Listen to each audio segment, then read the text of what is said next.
Hello everyone, welcome to intro to maths. This is Dheeraj Tiwari. ये problem कह रहा है, let the position vectors of the points P Q R and S be vector A, vector B, vector C and vector D respectively, then which of the following statement is true. So यहाँ पर option में अगर आप देखें तो coplanar की बात करनी है, हमको कोप्लेनर चेक करना है, यहाँ पर इंटरनली और एक्सटर्नली डिवीजन भी चेक करना है, और यहाँ पर बी क्रॉस डी का जो मैग्नीट्यूड है उसका स्क्वायर 95। ये तो इजी है, ये हम लोग इजीली कैलकुलेट कर सकते हैं। सो यहाँ पर पहले हम लोग इंटरनली डिवीजन और ये एक्सटर्नल डिवीजन के बारे में चेक कर लेते हैं, क्योंकि यहाँ से हमको कोप्लेनर का आइडिया लग जाएगा। ठीक है, सो ऑप्शन बी यहाँ पर कह रहा है B plus two D upon three is the position vector of a point which divides P R internally in the ratio 5:4। So यहाँ पर चेक कर लेते हैं, B plus two D upon three पहले कैलकुलेट कर लेते हैं कितना आएगा, B plus two D upon में थ्री। सो यहाँ से बी आपके पास में ये दे रखा है और टू डी बन जाएगा आपका ये। सो टू टू ज़ा फोर, थ्री सेवन आई हो जाएगा, सेवन आई प्लस यहाँ से मिल जाएगा two j plus six j that is eight j and plus two k and plus three k which is five के। ठीक है, एंड डिवाइडेड बाई थ्री। अब इसको चेक करना है कि ये पोजीशन वेक्टर है क्या, इस पी आर का जो इंटरनली डिवीजन हो रहा है। सो पी आर अपने पास में क्या है, पी है आपका वेक्टर ए, सो पी है वेक्टर ए आपका, और आर आप यहाँ कहीं मान लो आर कितना है आपका, that is vector C, right, which is 17/5 i plus 16/5 j and plus 7 k. ये आपका आर है। सो इंटरनली डिवीजन अगर हो रहा है तो यहाँ पर मान लेते हैं कि ये रहेगा पॉइंट आपका। ठीक है, इनका रेशियो कितना दे रखा है, दैट इज 5:4। सो अपने पास में फॉर्मूला क्या होता है, ये आपका हो जाएगा m into B and n into A, यानी कि 5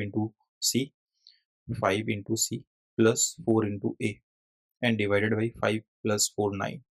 ठीक है, अगर ये इसके इक्वल आ जाता है तो इसी को बोल रहा है कि इसका जो पोजीशन वेक्टर होगा वो ये वाला वेक्टर होगा इंटरनल डिवीजन का। तो अगर ऐसा आता है इट मीन्स कि ये कैसा हो रहा है, इंटरनली डिवाइड हो रहा है आपका। तो यहाँ से कैलकुलेट करते हैं 5c, तो 5c करते हो तो यहाँ से 17 आई आ जाएगा आपका। ठीक है, फिर 5 ये आपका 16j हो जाएगा एंड दैट इज 35k। ठीक है, and plus 4a, so 4a से मल्टीप्लाई कराते हो आप तो a वेक्टर आपके पास में कितना है, दैट इज 4i, ये आपका 4i हो जाएगा एंड 4 2 ज़ा 8 जे एंड -20 के। ठीक है, एंड डिवाइडेड बाई 9 9। तो 17 plus 4 that is 21 I cap plus 16 and 8 24, so that is 24 J and यहाँ से 35 और वो 20, सो यहाँ से मिल जाएगा प्लस का 15 के एंड डिवाइडेड बाई 9। 3 से आप कॉमन लेकर के डिवाइड कर दो तो यहाँ से मिल जाएगा आपको 7i plus 8 J and plus का 5k एंड डिवाइडेड बाई 3।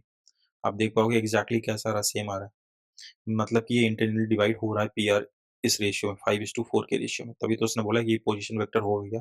बिल्कुल सही है, तो ऑप्शन बी तो आपका यहाँ पर करेक्ट हो गया। ठीक है, इंटरनली डिवाइड हो रहा है तो एक्सटर्नली डिवाइड ये आप रिजेक्ट कर दोगे, ऑप्शन सी आपका चला जाएगा। ये इजिली कैलकुलेट कर सकते हैं, it's not a big deal. Option D.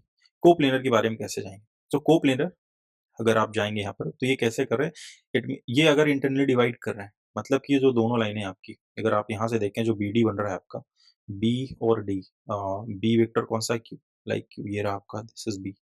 ठीक है, और यहाँ कहीं आपका क्यू हो गया और डी, डी कौन सा है, एस है आपका, तो ये आपका एस हो गया, दैट इज डी वेक्टर। इनको अगर आप ज्वाइन कराते हो ये कोई एक लाइन बनाएंगे यहाँ पर। ठीक है, और दूसरी लाइन जो पी आर, जिसको हम लोगों ने यहाँ पर अभी इंटरनली चेक किया था, P R, so P will be A, that is P vector A, और यहाँ पर आपका कहीं आर है, दैट इज वेक्टर सी। ठीक है, इनको आपने डिवाइड करा है। ये दोनों क्या कर रहे हैं, इंटरसेक्ट कर रहे हैं इंटरनली। अगर दोनों लाइन इंटरसेक्ट कर रही मतलब ये कैसी है, एक प्लेन पर लाई कर रही, तभी क्या कर रही है, इंटरसेक्ट कर रही। तो यहाँ से क्या निकल गया है कि ये जो चारों वेक्टर्स हैं आपके ये कैसे हैं, कोप्लेनर। तो उसने तो बोला नॉट कोप्लेनर है, तो यहाँ से आपको इसका भी आइडिया लग जाएगा। तो ऑप्शन बी आपका यहाँ पर सिर्फ करेक्ट हो जाएगा, राइट। सो आई होप कि ये सॉल्यूशन आपको समझ में आएगा। मिलते हैं नेक्स्ट लेक्चर में नेक्स्ट क्वेश्चन के साथ में, तब तक के लिए स्वस्थ रहिए, मस्त रहिए।